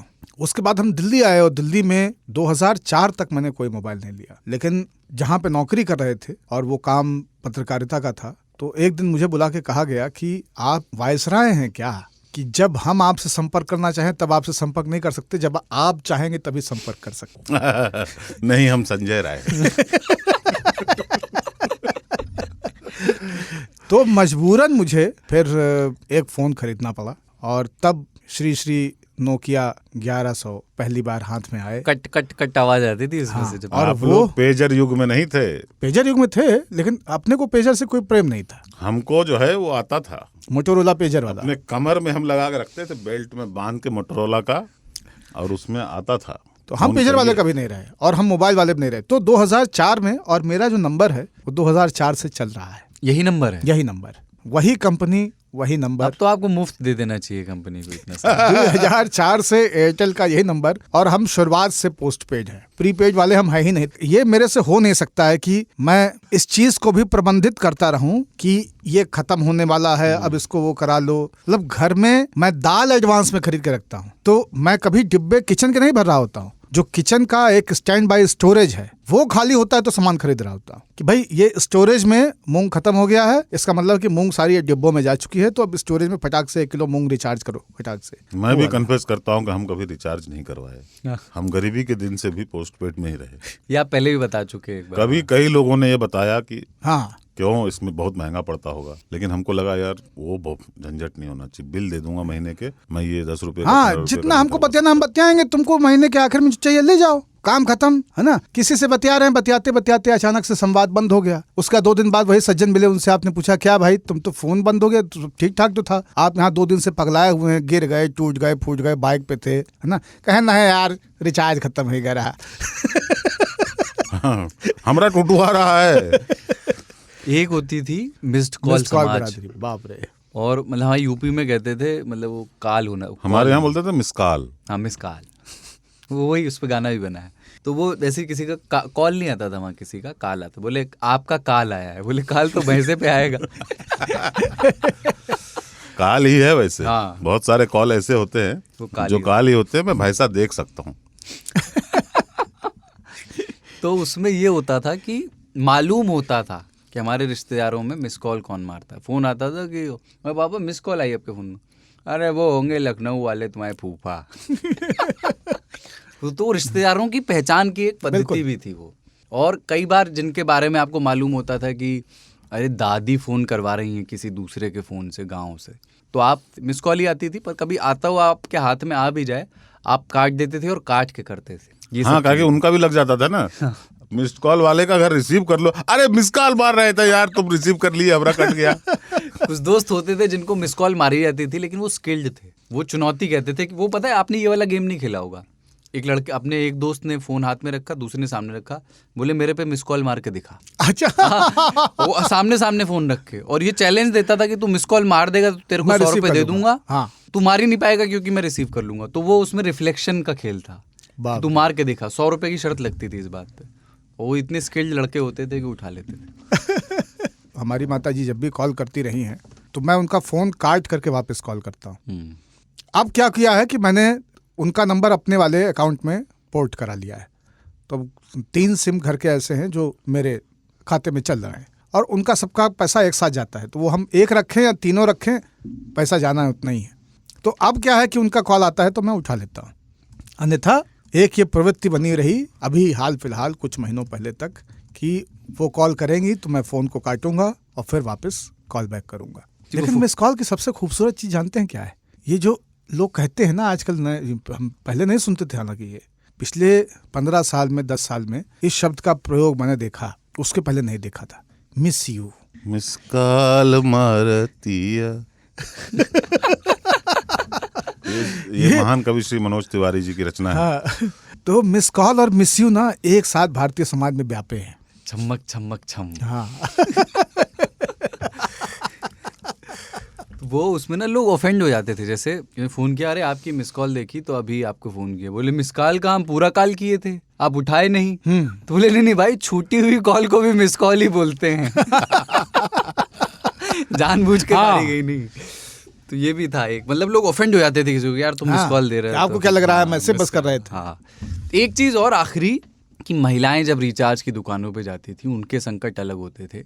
रजिस्टर में, आप लोगों ने कराया नहीं रिचार्ज, आपको तो शायद याद नहीं होगा, वो रजिस्टर में ना नंबर नोट करता था ताकि कल को रिचार्ज नहीं हुआ, कोई दिक्कत हुई तो रिकॉर्ड होता था। तो वो पेन से नंबर नोट करता था और महिलाओं के लिए वो समस्या इसलिए होती थी कि वहाँ से नंबर लीक होते थे। दूसरा जो रिचार्ज करने महिलाएं, नौजवान लड़कियां जो जाती थी, उनको रिचार्ज की दुकानों पर बैठे हुए लोग, उनके जो संगी साथी वहाँ बैठे रहते थे, इस नज़र से देखते थे। रिचार्ज करने वाली लड़कियों को बहुत अच्छा नहीं समझाया था कि ये तो सिर्फ प्रेमियों से बतियाने के लिए रिचार्ज करा, बिल्कुल, वरना इनको फोन का क्या काम हो। ये उपलब्ध हैं। हाँ, पर 10% ऐसी भी लड़कियां थी जो रिचार्ज करवाती थी।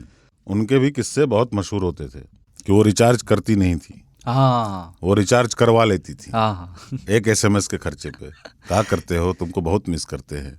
फिर बहुत देर के बाद एक मैसेज आया, हाँ हम भी तुमको बहुत मिस करते हैं, इतना का रिचार्ज करा 49 दो। का और बात कर रहा है 49 में 49 वाला ऑफर चल रहा है, करवा दो। तो ये भी पर ये कहानियां मैंने सुनी ही है। एक ये था कि महिलाओं के लिए जो घर में जो घर की महिलाओं के जो रिचार्ज होते थे वो हमेशा सस्ते होते थे। माओं के लिए, मौसियों के लिए, दीदियों के लिए जो रिचार्ज होते उसका जस्टिफिकेशन ये होता था कि क्योंकि आपको केवल सुनना बातें ही करनी है, सुनना है, फोन करेंगे कोई तो इमरजेंसी हमरे है के तो लिए हाँ। हमार फ्री है। हाँ, और हम सुनना तो हो दुकान बैठे कारोबारी से बात करना है, हाँ। ठेकेदार से बात करना है, सिपहिया से बात करना है, सबसे। तो हम काम कर रहे हैं, इसलिए हमारा जो है कंट्रोल कि आप ना कर पाए बात किसी से, वही करना हो तो हमारे फोन से कर लीजिए। हाँ। अब चिट्ठियाँ और प्रतिक्रियाएं लेते हैं, समय कम है। आज न्योता वाले श्रोता में जो चिट्ठी आई है पहली, वो मिकी चौधरी की अर्जी है। और उन्होंने अर्जी ये कही है कि शुभम से उन्होंने लिखा है, जो 3 ताल के प्रोड्यूसर हैं, कि अगले एपिसोड में यानी आगे कभी थोड़ी देर के लिए चर्चा अगर कर सकें तो शतरंज पर करें। अभी अभी वर्ल्ड चैंपियनशिप जो है वो चल रही है, तो उस पर और भी कुछ लोगों ने लिखा है। बैटमैन जो अपने ब्रूस वेन साहब हैं, उन्होंने लिखा है कि शतरंज से जुड़ी एक वेब सीरीज़ है क्वींस गैम्बिट, जो पिछले साल ही आई है और बहुत शानदार है। जिन्हें शतरंज पसंद है उन्हें ज़रूर देखना चाहिए। तो शतरंज पर बात करने के लिए इन्होंने कहा। आप दोनों ने खेला है क्या कभी चेस? बचपन में खेला है, स्कूल में मैं खेलता था, पर ऐसे कोई कंपटीशन में नहीं। अपन सैटरडे संडे आपसदारी में खेलते थे। अभी भी खेल लेते हैं। बैटमैन ने कुछ शोज के रिकमेंडेशन दिए हैं, बहुत बढ़िया। हाँ, ब्रूस वेन ने।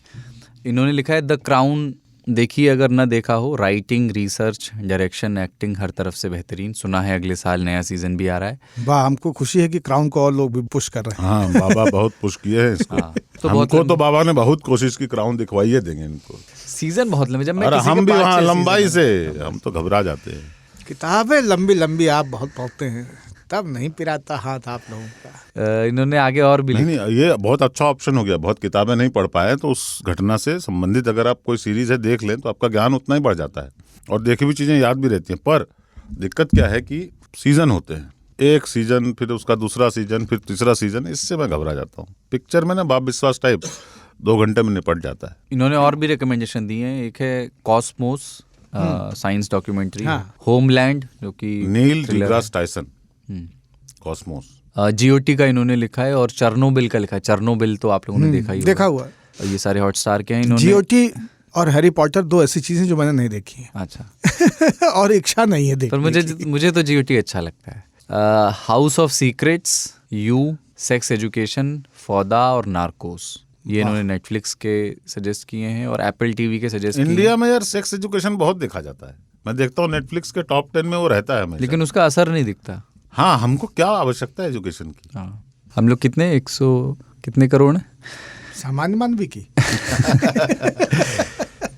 एप्पल टीवी के पर जो शोज हैं उनके रिकमेंडेशन दिए। द मॉर्निंग शो, ये एक मॉडर्न ड्रामा है। एक तेहरान स्पाई 3, ये मैंने देखा है तेहरान।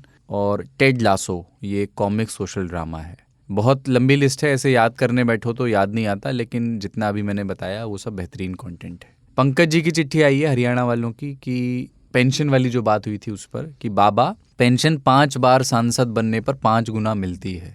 ये एक तरह से हिसाब में ऐसी गड़बड़ी है कि लोग राष्ट्रपति की तनख्वाह से ज्यादा पेंशन ले रहे हैं। एक पुराने विधायक महोदय ने मोटे चंदे से बचने के लिए अपनी एक पेंशन दी थी और वो 5 लाख। ये इन्होंने एक जानकारी दी है, इसको हम लोग क्रॉस चेक करेंगे। इसको क्रॉस चेक करते हैं और उसके बाद में अन्य साक्ष्यों के साथ फिर अगली बार बात करेंगे। पवन यादव का स्पॉटिफाई रैप्ड देखकर मैं हैरान रह गया। उन्होंने उनके स्पॉटिफाई में 34 एपिसोड हैं, 2827 मिनट उन्होंने 3 ताल को दिए हैं इस साल। अनुज चंदेल की चिट्ठी है कि आज का हासिले पॉडकास्ट ये है कि भगवान जीवन में कुछ दे या ना दे, लेकिन बाबा और ताऊ जितनी आत्मशक्ति दे कि पूर्ण सहानुभूति के साथ किसी को समझ सकें और फिर मजेदार एनेक्डोटल प्रमाणों के साथ एकदम चौचक शब्दों से अपनी दमदार अभिव्यक्ति कर सकें। ये अनुज चंदेल ने चिट्ठी भेजी है। थैंक यू पवन भाई और अनुज जी। अभिषेक जुनेजा ने लिखा है, जय हो, क्योंकि पाणिनी सर सत्यजीत रे की एपू ट्रिलॉजी के फैन रहे हैं तो इन्होंने इन फिल्मों का रिकमेंडेशन भी दिया है। मैं उन्हें हाल ही में रिलीज हुई फिल्म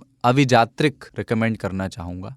ये फिल्म विभूति भूषण बंदोपाध्याय के उपन्यास अपराजितों के अंतिम चैप्टर पर आधारित है। वाह बिल्कुल। और किस पे है ये नहीं बताया इन्होंने, होइचोई पे है, किस पे है? अपू और उसके पुत्र काजोल की कहानी को बयान करती है। ये अवेलेबल कहाँ है ये नहीं लिखा है इन्होंने। रुनु झा की चिट्ठी हैदराबाद से, इन्होंने कहा है कि पिछले 2 पॉडकास्ट 59 और 60 बहुत अच्छे थे। अनीश तिवारी के पत्र के तो क्या कहने, गजब। कुलदीप, आपने मेरा पत्र जिस तरह से पढ़ा शायद मैं भी वैसे नहीं कह पाती। स्नेह और दुआ। इतने लोकगीत संगीत के होते हुए भी डीजे को जिस तरह शहर गांव में लोग पसंद कर रहे हैं वो बहुत दुखद है। घर या पड़ोस के बड़े बुजुर्ग के लिए ऐसी आवाज कष्टप्रद है। मैं आपको बताना चाहती हूँ कि मिथिला में बैंड बाजा, घोड़ी चढ़ना, मेहंदी संगीत आदि शादी में शामिल नहीं है। बहुत ही साधारण तरीके से विवाह होता है।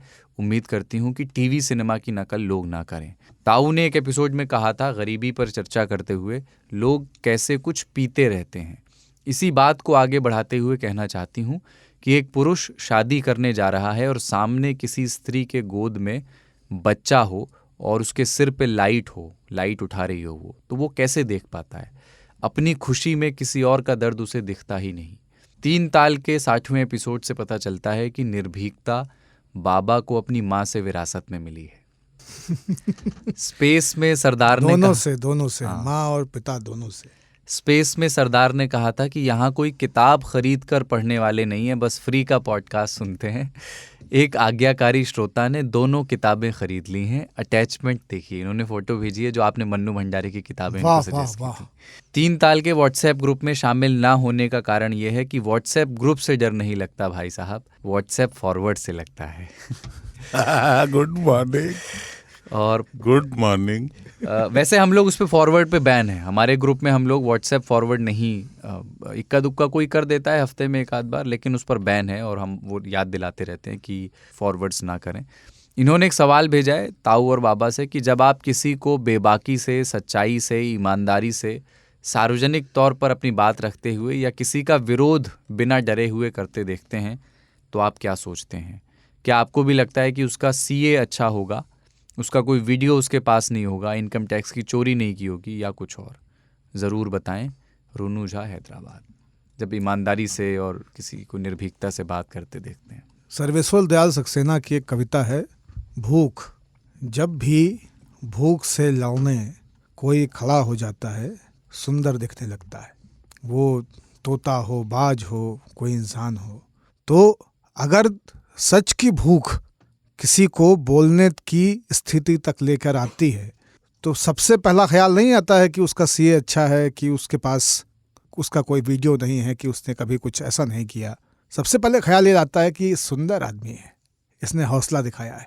तो वो चीज़ें हैं। बाकी जिसे कहते हैं ना, मतलब ये, और इसके ऊपर कभी चर्चा करनी चाहिए हम लोगों को। बहुत महीन विषय है। बिल्कुल। और समाज इसके ऊपर अभी तक गया नहीं है कि हमारा कौन सा सच ऐसा है जिसको समाज जान लेगा तो हम खत्म हो जाएंगे। क्या उन सचों के बिना जीवन संभव है? क्या उन सचों में गए बिना, क्योंकि हर व्यक्ति, उसकी इंद्रियां हैं, उसकी चेतना है और उसके प्रयोग हैं, तो उस सच तो बहुत सारे होंगे। गांधी के सच, नेहरू के सच, जिन्ना के सच, सबके सच भरे हुए हैं। सामान्य मानविकी के भी सच बहुत सारे हैं। इन सचों से घिरा हुआ हर व्यक्ति है। लेकिन एक व्यवस्था या एक सामाजिक गठन किस तरह के सच को गंदा बना देता है, गंदा घोषित कर देता है, ये एक विचित्र सी घटना है। और मुझे लगता है कि इस उहापोह में समाज बहुत दिन तक नहीं रहेगा।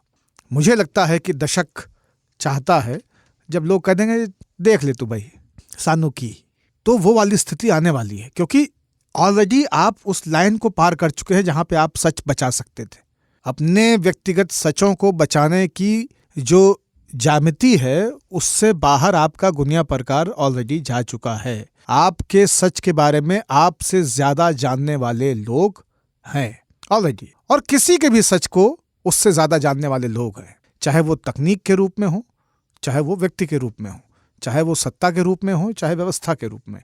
वो सच कहीं ना कहीं आपसे ज्यादा आपके बारे में जान लिया गया है। अब ये है कि उस शर्म में आप, उस मर्यादा में, या उस सामाजिक शर्म जो है, व्यक्तिगत शर्म से ज्यादा सामाजिक शर्म है, उसमें कुछ समय तक आप घुटते रह सकते हैं, एक सीमा के बाद नहीं घुटेंगे उसमें।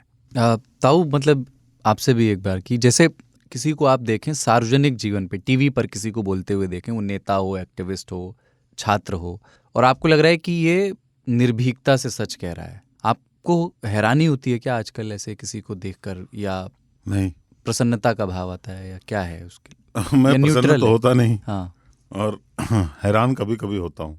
ऐसे लोगों से मुझे ये लगता है कि बंदे के अंदर आया, वो कह रहा है अभी तक देश में आज़ादी बोलने की है। अगर अपन मान लें कि नहीं है तो फिर नहीं है, क्योंकि बहुत सारे लोग बोल रहे हैं और उनको कुछ नहीं हो रहा। तो मैं नहीं मानता कि अगर कोई बोलता है तो सच तो बहुत साहस करता है। जीना एक एडवेंचर है इस कंट्री में। जो आदमी जीता है इस दुनिया में, इस पर हम एक बार विस्तार से चर्चा करेंगे, मतलब अगले ही में कर देंगे या उसके अगले में करेंगे कि हम कहाँ खड़े हैं दुनिया के रूप में। तो अब फर्क नहीं पड़ता कि आप क्या बोल रहे हो, क्या निकल रहे हो। मैं इससे जूझ चुका हूँ 2 साल पहले। मैं किसी चीज़ को समझता था कि ये मेरा बहुत ऐसा सच है जो उजागर नहीं होना चाहिए, तो मैं डर रहा था। फिर मैंने सीधे सीधे उसका मुकाबला करने की सोची और कुछ नहीं हुआ। कभी कभी चूंकि हम ये मान के चलते हैं कि एक्सीडेंट होगा तो हम मरिए जाएंगे, तो हम बहुत ज़्यादा किसी भी होने वाली बुरी चीज़ को बड़ा करके देखते हैं। भूत बहुत बड़ा दिखता है, छाया बहुत लंबी दिखती है, सुबह हो या शाम में और सुबह में, और दोपहर में भले वो नाटी दिखती हो। हमको हमेशा इन जो साये हैं ना, उनका डर लगा रहता है कि मैं इतना बड़ा, मेरा साया इससे भी बड़ा। छाया काली होती है, एक काला पक्ष जो बहुत बड़ा दिखता है। जिस दिन सोच लो ना कि क्या होगा। राखी सावंत हैं, खुश हैं, किस लिए फेमस हैं? वो फेमस हैं फेमस होने के लिए सिर्फ। ऐसे बहुत सारे लोग हैं जिनके साथ वो हुआ जिससे कि आप डरते हैं कि मेरा कोई सच बाहर आ जाएगा, मेरे साथ ऐसे हो जाएगा। खुश हैं वो। जीवन में खुश रहना जरूरी है। एक मुरारी बापू लाइन कहते हैं, इसके जड़ में एक ही चीज है, सच वच से आदमी को डर नहीं लगता। आदमी को लगता है डर, सबसे बड़ा रोग क्या कहेंगे लोग। लोग आपकी चिंता ही नहीं करते। वो 2-4 बात बोल के निकल जाएंगे। उनके भी बच्चे हैं, उनका भी परिवार है, और उनका भी एक सच है। आते देखा इन गलियों में हमको जो ताने देते हैं, एकदम निर्भीक रहिए हैं रंग और इस मामले में किसी का अनुपालन करना है तो बाबा का कीजिए। एकदम निर्भीक रहिए, कोई टेंशन लेने का बात। दूसरी बात यह है कि आपके जीवन का लक्ष्य मृत्यु है, उससे बड़ा सच कुछ है नहीं।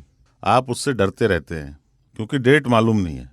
हाँ, डेट मालूम हो जाए ना कि 16 सितंबर 2029 आपका टाइम एंड्स नाउ। अभी से शुरू में बहुत डर लगेगा, फिर आपका रहेगा ये भी डेट है। इसकी डेट नहीं है इसलिए आप घबरा रहे हो। टेंशन मत लो, दुनिया की डेट है, दुनिया की डेट है। तो आप जान लो वो जो भी है ना। समाज का भी डेट होता है, जैसे हम रहते हैं उसका भी डेट होता है। ये जो देश है, ये जो लोग हैं, सबके डेट है। आप निश्चिंत होकर के जो जिंदगी प्रेजेंट है उसको जियो, जो खाना है खाओ, जैसे रहना है रहो, जिसको जो बोलना है बोलने दो। मोदी जी की तरह देखो, दुनिया लिखे जा रही है, ब्लॉग पे ब्लॉग, अखबार पे अखबार, अंतर्राष्ट्रीय पत्रों में कड़ी निंदा हो रही है उनकी। सभी लोग लिख रहे हैं कि देश में ये हो रहा है, देश में वो हो रहा है। मोदी जी अपने जो लक्ष्य है उनका, उसकी तरफ देख रहे हैं और काम करते जा रहे हैं। आपको पसंद ना हो, नहीं हो, पर उनका लक्ष्य है, उन्होंने कुछ सोचा हुआ है।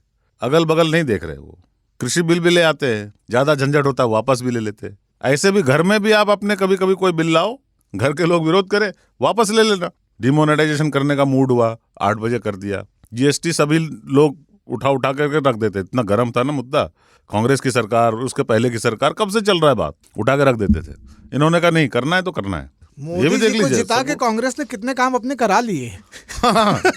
कृषि बिल भी फायदे हुए, मैनिफेस्टो में था इनके, लेके आ गए वो, अपने पैर पे कुल्हाड़ी मार ली या कुल्हाड़ी पे पैर रख दिया। पर हकीकत देखो कि अब व्यक्ति के रूप में देखो, राजनीति को भूल जाओ।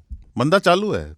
लोग कहते हैं उनके भाषणों से बोर हो रहे हैं यार आजकल। उनको फर्क नहीं पड़ता, उन्होंने आपकी बात ही नहीं सुननी, उनको आना है और बोलना है। ऐसे आप अपने घर में बाहर सब जगह जो करने की मर्जी हो करो। प्रधानमंत्री बनने की इच्छा हो तो उस लक्ष्य को लेकर आगे बढ़ो, क्योंकि मैं तो रेस में हूं नहीं। मुझे तो विकी कटरीना की शादी तक में नहीं बुलाया गया यार। मतलब ऐसे हालात है। नहीं ये अफवाह नहीं है, सच है। मैं नहीं गया मतलब इसका था कि बुलाया नहीं गया था मुझे। सलमान खान कई सारे लोगों को नहीं बुलाया उन्होंने। हम लोग को भी लगता था तेजस्वी तो कम से कम बुलाएगा। उसने भी नहीं बुलाया। उसने तो बताया भी नहीं। वो कौन फ्रेंड्स करके सीरियल है, उसकी एक महिला से शादी कर ली उसने। क्या नाम है उसका? रेचल बताओ।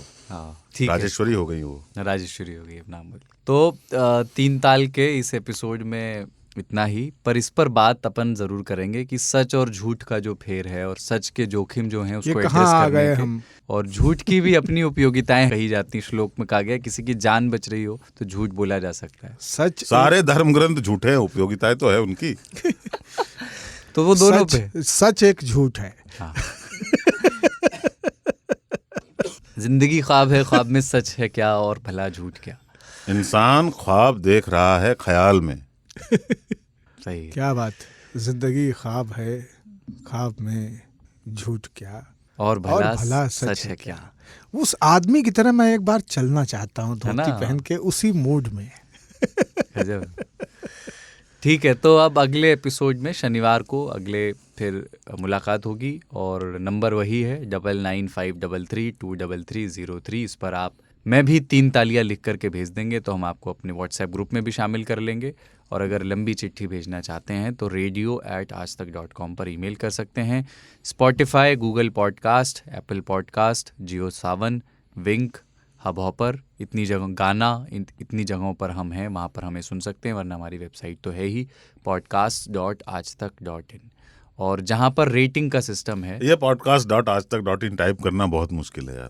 आज तक सीधा aajtak.in पे जाइए, कॉर्नर में रेडियो का नक्शा है, एक इमेज बनी हुई है, रेडियो लिखा भी हुआ उसमें, और ऐसे ऐसे उसमें वेब बन रहे हैं, उस पर क्लिक करिए, पहुंच जाइएगा। उससे भी आसान तरीका, गूगल पे जाइए, आज तक रेडियो टाइप करिए, हाँ पहुंच जाएंगे, सीधे पहुंच जाएंगे। तो और 3 ताल भी टाइप कर दीजिएगा तो 3 ताल पे पहुंच जाएंगे। ठीक है, तो याद रखिएगा अपनी अपनी नवैयत की टोपी अपने अपने मौसम के मुताबिक खरीद लें, क्योंकि नेता जब टोपी पहनाएंगे तो आप बच नहीं पाएंगे। अपनी टोपी खुद पहने। कुलदीप ने इसी बात के साथ टोपी डाल ली है।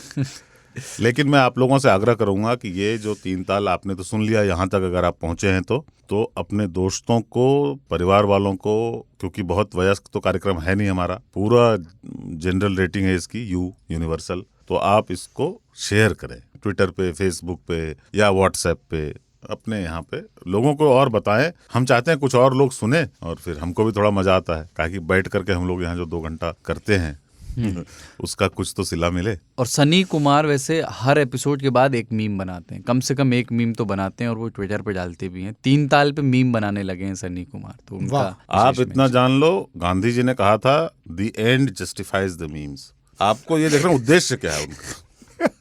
उनका उद्देश्य बहुत अच्छा है। सनी भाई, आपका बहुत बहुत शुक्रिया। ऐसे ही मीम बना के डालते रहिए, हम लोग बहुत आनंद लेते हैं उसका। सनी भाई कह रहे हैं कि केवल सनी क्यों, सनी भी होना चाहिए।